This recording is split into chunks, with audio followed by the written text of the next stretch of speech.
వాణిజ్య పంట పత్తి సీజన్ ఆరంభం కాబోతోంది. తొలకరికి ముందుగానే రైతులు విత్తనాల సేకరణ పనిలో ముమ్మరమవుతుంటారు. అయితే ఏటికేడాది కంపెనీలు బీటీ పత్తి విత్తనాల ధరలు పెంచుకుంటూ పోవడంతో రైతులు ఆందోళన చెందుతున్నారు. వరుసగా 4వ సంవత్సరం ధరలను పెంచడంపై రైతు సంఘాలు మండిపడుతున్నాయి.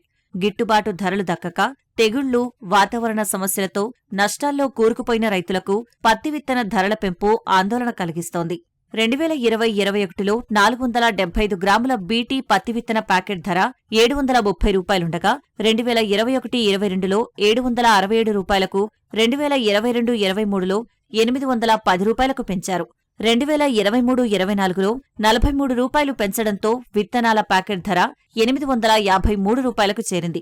తాజా పెంపుతో ప్రస్తుతం 475 గ్రాముల బీటీ పత్తి విత్తనాల ధర రూ. 864 చేరుకుంది.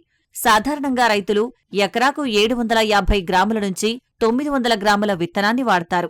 2 ఏళ్లుగా రైతులు సాగులో నష్టాలను చవిచూస్తుండగా ధరల పెంపు దారుణమంటూ రైతు సంఘం నాయకులు ఆరోపిస్తున్నారు.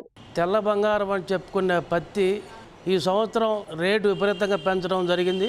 2020-21 నుంచి అంటే రూ. 730 ఆ రోజు ఉంది. ఈ రోజున రూ. 860 పైన పెంచారు. అంటే ప్రతి ఏడాదికి 30 నుంచి 40 రూపాయలు పెంచుకుంటూ వచ్చారు. ఈ 4-5 సంవత్సరాలు చూసినట్లయితే పత్తి రేట్లో గణనీయంగా తగ్గుతూ వచ్చారు. మద్దతు రేటు ఇస్తామని చెప్పి ప్రకటన చేస్తున్నారు, కానీ కొనుగోలు కేంద్రాల్లో సక్రమంగా కొనుగోలు చేయకపోవటం అంటే ఈ విధంగా అదొక నష్టమైతే ఇవాళ రేట్లు పెంచుకుంటూ పోతున్నారు. ఈ విధంగా రేట్లు పెంచుకుంటూ పోయే విధంగా కేంద్ర ప్రభుత్వం అవకాశం ఇస్తుంది.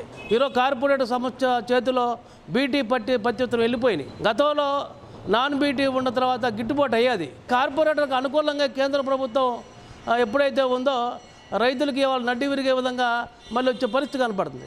ఇవాళ విపత్కర పరిస్థితులు, వాతావరణం అనుకూలించక రకరకాల రూపంలో పంట మొత్తం నాశనమై చూసాం. భవిష్యత్తులో పత్తి రైతులు దూరం కాకుండా పత్తి గిట్టుబాటు ధర అయ్యే విధంగా విత్తనాల దగ్గర నుంచే మొదలుకోవాలి.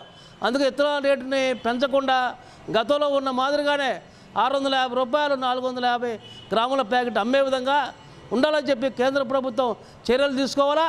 అందుకే రాష్ట్ర ప్రభుత్వం కూడా ఇక్కడ సంబంధించిన అధికారులు కూడా దీని మీద ప్రత్యేక నిఘా పెట్టి కంపెనీల మీద ఏదైతే గుంటూరు కానీ చుట్టుపక్కల కల్తీ చిత్రాలు కూడా తయారవుతున్నాయి. అందువల్ల అలాంటి అవకాశం లేకుండా కార్పొరేట్ కంపెనీల మీద నిఘా పెట్టి రేటు పెరగకుండా చూడాల్సిన బాధ్యత ఉన్నది. లేదంటే భవిష్యత్తులో రైతులు దూరం అయితే వేరే ప్రత్యేకమైన పంటలకు వెళ్ళే పరిస్థితి కూడా కనపట్ల. అందుకని పత్తి రైతులు ఆదుకోవాలంటే విత్తన రేటు పెరగకుండా ఉండే విధంగా చూడాలని చెప్పేసి కేంద్ర రాష్ట్ర ప్రభుత్వంలో మేము కోరుతున్నాం.